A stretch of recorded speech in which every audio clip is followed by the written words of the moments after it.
এই মুহূর্তে আমরা যে জায়গায় অবস্থান করছি তা ব্রহ্মপুত্র নদীর তীর। ময়মনসিংহ জেলার একটি ঐতিহ্যবাহী এলাকা এটি। এখানে বছরের বিভিন্ন সময় দেশ বিদেশ থেকে বিভিন্ন পর্যটন যারা করে তারা ঘুরতে আসেন। পরিবেশটা অনেক সুন্দর। তো বর্তমানে এর পরিবেশটা অনেকটা নষ্টর দিকে যাচ্ছে। বিভিন্ন জায়গায় বিভিন্ন রকম ময়লা আবর্জনা এবং ছেলে মেয়েদের অশালীন আচরণ, এই কারণে দেখা যাচ্ছে আগের ঐতিহ্যটা নষ্ট হয়ে যাচ্ছে। তো আমরা এখানে দেখতে পাচ্ছি অনেকে বেড়াতে আসছেন। তো ভাইয়া, আপনি যদি আমাদেরকে কিছু বলতেন, কেন এই পরিবেশ নষ্ট হচ্ছে, নোংরা হচ্ছে, এর জন্য কারা দায়ী? দেখেন, এটা বলতে গেলে এর জন্য মূলত আমরা দায়ী, আমাদের সমাজ ব্যবস্থা দায়ী। প্রথমত এখানে দেখা যাচ্ছে যে প্রতিদিনই নানা এলাকার প্রতি শহরের সারাটা শহরের ময়লা আবর্জনা এই নদীতে ফেলা হচ্ছে।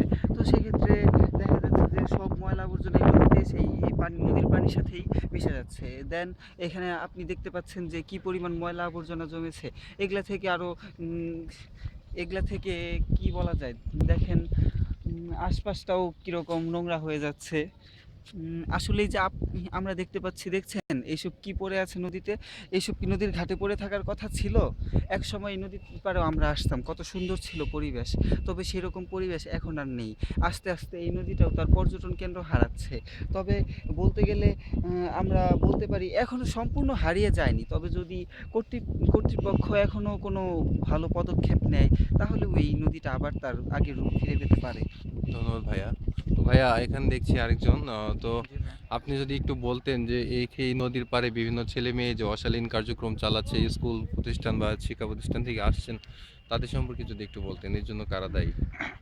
এর জন্য আমরা যারা ওই ছেলেমেয়েরা আছে তারাও কিছু কিছু দায়ী। আর আমাদের ছেলেমেয়েরা যদি একটু দেখতো যে যুবকদের কীরকম একটা আকৃষ্ট হয়ে পড়তেছে, যদি নদীর পাড়ে এগুলা যদি না হতো তাহলে আমাদের জন্য ভালো হতো। আর আমাদের এই নদীগুলো যে কতটা নোংরা তা তো আমরা দেখতেই পাচ্ছি। যদি আমাদের মেয়র সাহেব যদি একটু এটা সুনজরে দেখতো তাহলে সবচেয়ে ভালো হতো। তারপরে মেয়র সাহেব যে একটু যতগুলো উন্নয়ন কাজ করছে, তা তো ধরাই যায়, কিন্তু নিচের দিকে যে পর্যটকরা যায় এসে উপভোগ করবে তার একবারে কি বলবো, একবারে উম, কি বলার আর কিছুই থাকে না। আচ্ছা ভাই, এই যে নদীর পানি দেখছি, আগে এই উপর পর্যন্ত পানি ছিল, জি জি। অনেক উপর পর্যন্ত, কিন্তু আজকাল দেখা যাচ্ছে পানি নিচে নেমে গেছে। হুম। মাঝখানে দেখছি আবার তীর তীর গজাচ্ছে, অনেকে সে জায়গায় গোসল করে। তো এই যে পানি কমে যাওয়ার মূল কারণটা কি আপনি চিন্তা করেন? এটা মূল কারণটা হচ্ছে আমরা যেভাবে আমাদের যেভাবে শহরে মানুষ বাড়তেছে, এদের যে ময়লা আবর্জনাগুলো এইগুলা নদীতে এসে পড়তেছে। তারপরে বালুগুলা ভালোভাবে অপসারণ করা হচ্ছে না। এটাই মূল দায়ী আমি মনে করি। আচ্ছা ভাই, আপনার কাছে আরেকটা প্রশ্ন ছিল। জি। এটা হচ্ছে, এই যে আমাদের পরিবেশটা কিভাবে আমরা একটু উন্নতি করতে পারি, যে পরিবেশটা ভালো করতে পারি, আপনার কি পরামর্শ এই ব্যাপারে? আসলে সেজন্য সম্পূর্ণই আমাদের মনোভাবটা বদলাতে হবে। আমি কি ধরনের যতদূর মনে মনোভাব? করি। ধরেন যে আমরা সবাই এখন উন্নতর দিকে যেতে চাই।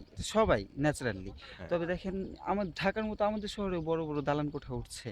তো সেক্ষেত্রে আমাদের নদীটা থেকে যদি কিছুটা হলেও বালু অপসারণ করা হতো, নদীটা আমি মনে করি যে তার পুরনো হারিয়ে যাওয়া রূপটা সে হালকা হলেও ফিরে পেত। যদি এরকম উন্নয়নমূলক কার্যক্রম আবার হাতে নেওয়া যায় কিংবা নেওয়া হয়, তাহলে কিন্তু আমরা সেই আবার পুরনো দিনের হারিয়ে যাওয়া সেই ব্রহ্মপুত্র নদকে ফিরে পেতে পারি। তবে আর কি বা করবে, কেই বা এর পেছনে থাকবে, তারও অভাব। কারণ বর্তমানে সমাজে যে দুর্নীতিগ্রস্ত নেতাদের আবির্ভাব হয়েছে, সেটা আর বলার অপেক্ষা রাখে না। ধন্যবাদ আপনাদের দুইজনকেই আপনাদের মূল্যবান বক্তব্য আমাদের সাথে শেয়ার করার জন্য।